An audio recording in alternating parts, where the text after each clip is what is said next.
Эта история произошла в горах Северной Америки. Там живет человек по имени Франц Смит, который ведет спокойную жизнь в гармонии с природой. Однажды его жизнь резко изменилась, когда орел внезапно унес его внука во время семейного праздника. Это событие всех шокировало, и все хотели узнать причину, по которой орел это сделал. Франц Смит был человеком, который посвятил свою жизнь заботе о животных и природе.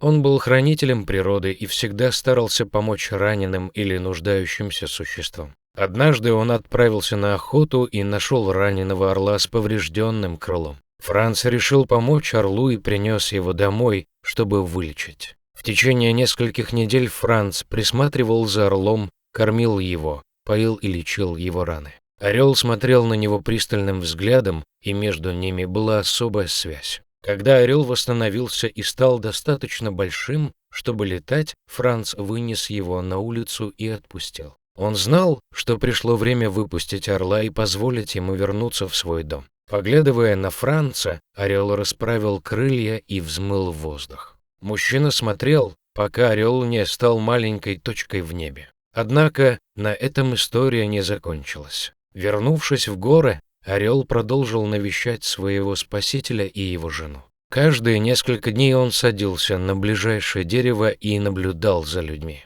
Иногда он даже присоединялся к ним. Связь между Францем и орлом никогда не исчезала. В их дружбе они нашли взаимопонимание, выходящее за рамки слов. Своей заботой и добротой Франц обрел в орле друга. Через несколько лет у Франца появился внук. Его родители решили привезти малыша в горы, чтобы он познакомился с дедушкой-бабушкой. «Смотри, Альберт, это те горы, где твой дедушка жил всю жизнь, и когда-нибудь я всему тебя здесь научу». Сидя на крыльце дома и держа внука на руках, сказал Франц. В этот момент в воздухе прозвучал знакомый крик. Франц посмотрел вверх и увидел, что орел кружит над ними.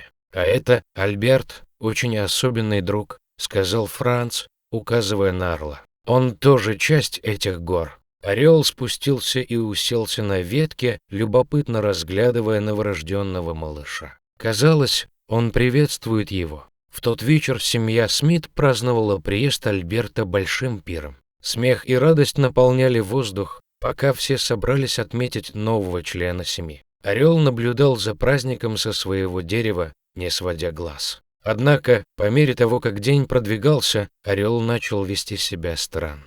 Издавал необычные крики и хлопал крыльями. Франц, который наблюдал за орлом, почувствовал беспокойство, что-то было не так. И тут произошло невообразимое.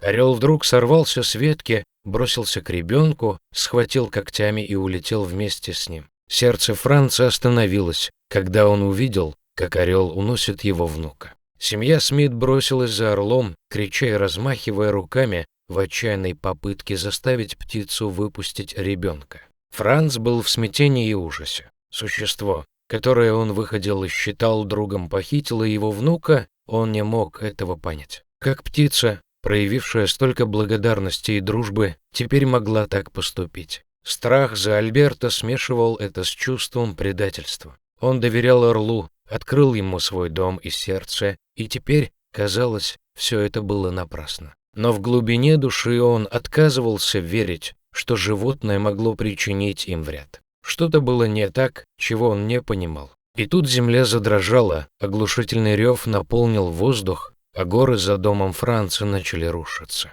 Огромные камни и земля обрушились прямо на дом семьи Смит. Франц и его семья остановились как вкопанные, с ужасом глядя, как их дом уничтожается оползнем. Дом, бывший родным для поколения Смит, превратился в развалины за считанные секунды. Но тут с неба вернулся орел. Он плавно спустился и положил Альберта на землю, семья бросилась к нему, обнимая и плача от облегчения. Франц повернулся к орлу, его глаза были полны изумления и благодарности. «Ты знал, что это произойдет, и отнес Альберта в безопасное место. Ты спас нас всех», — сказал Франц. Орел просто смотрел на него своими золотыми глазами, сияющими почти человеческим разумом. Затем с последним криком он взмыл в небо и исчез из виду. С того дня Франц и его семья никогда не забывали долг перед орлом.